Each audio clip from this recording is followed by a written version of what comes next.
Chapter 11 The Saddest Day. By the mid-1970s, John Lennon was still one of the most famous people in the world, more so than the other Beatles. Was he happy? No. He was still a young man, only in his mid-30s, yet he'd spent so much time in the spotlight. He never seemed at ease with himself, even at home. His marriage to Yoko Ono was breaking up. John was afraid it would end in divorce, just as his first marriage had. Eventually, Yoko asked John to move out. He agreed, though he didn't want to. John began to drink too much. He also took drugs. He started hanging out with people who only wanted to go to parties. He got into fights. His music suffered. Yoko reconsidered and asked John to come home. A few months later, Yoko told him she was going to have a baby. On October 9, 1975, they had a baby boy and named him Sean. When John's first son Julian was born in 1963, John had been on tour a lot. This time, he would be a different kind of father. John wanted to stay home with Sean. He would learn how to change diapers. He would be there to see his baby's first steps. From now on, my chief responsibility is my family, he told reporters. For him, that meant quitting music. John didn't record any albums or play a single concert while Sean was a baby. He was there in the morning when Sean woke up. He dressed Sean and played with him all day. John even learned to cook. He called his half-sister on the phone to tell her about his first try at baking bread. He did such a bad job that when he tried to cut it, the knife bent. For 5 years, John almost never left his apartment. Music was still on his mind, though. Every once in a while, a new song would pop into his head. Not wanting to forget it, John would sit at his piano and play the song into a small tape recorder. Then, he put the tape away for later. Lots of people, including other musicians, urged him to play concerts again or record. He kept saying no. But then suddenly, unexpectedly, he changed his mind. It wasn't because he needed the money. He was rich. It wasn't for attention. He had plenty of that. The reason John decided to go back was simply because he loved making music. It was a part of him that he couldn't ignore anymore. So when Sean was turning 5 and ready to start school, John went back to work. He didn't sign any recording contract. He didn't hold a big concert. First, he needed to practice. He wrote and played test songs or demos by laying a tape recorder on the top of his piano. Before long, he had more than enough songs for an album. The next step was to make the album. John started recording and asked Yoko to sing some songs on it too, even though he knew many of his fans would be upset. He called their album Double Fantasy. Some of the songs John recorded, Watching the Wheels and Just Like Starting Over, were about taking a break from music. Others were about his family.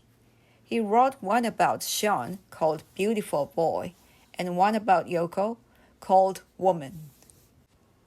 The album came out on November 15, 1980, and was a big success.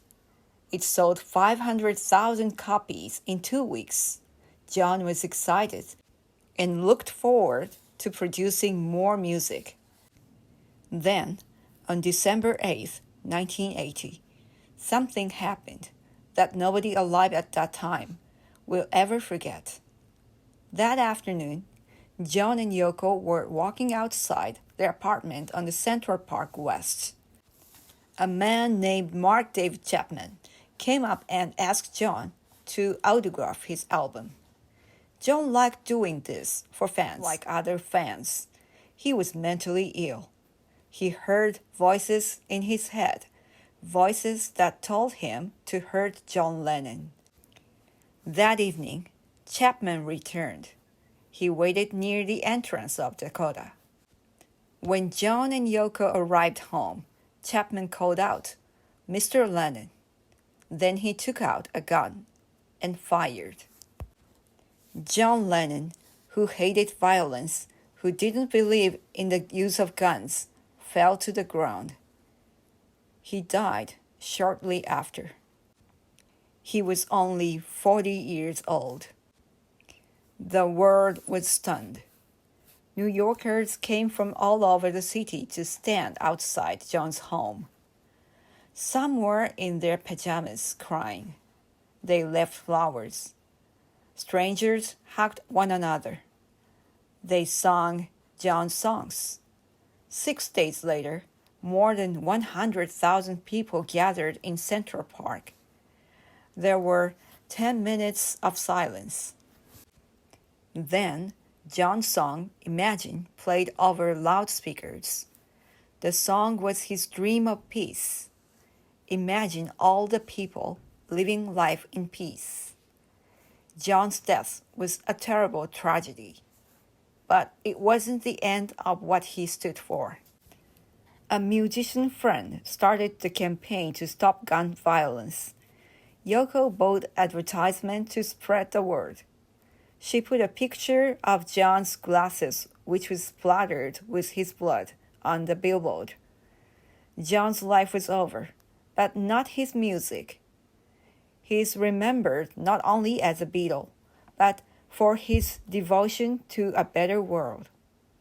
Till this day, Imagine remains an anthem for peace. That's why Neil Young chose to sing the song on the television just days after the 9/11 terrorist attack. 15 years after John's death, the 3 other Beatles did join together once again. Remember those songs John wrote while Sean was a baby? Yoko had the demo tapes. She said Paul, George, and Ringo could use 2 songs. The Beatles took John's work and recorded their own voices and instruments along with it. The first song, Free as a Bird, was released in 1996 and went straight to number 1 on the charts. Finally, the Beatles were together again. Time passed, and Paul, George, and Ringo continued to record on their own and play concerts. Then George announced sad news. He had cancer. He died in 2001. A year to the day of his death, Paul and Ringo gathered for a tribute concert to him in London Royal Albert Hall. They played George's songs with other famous musicians and with George's son, Danny, who was 24 at the time. The concert could have been very sad. After all, the musicians had lost one of their oldest, dearest friends. But instead, they were cheered by playing George's song.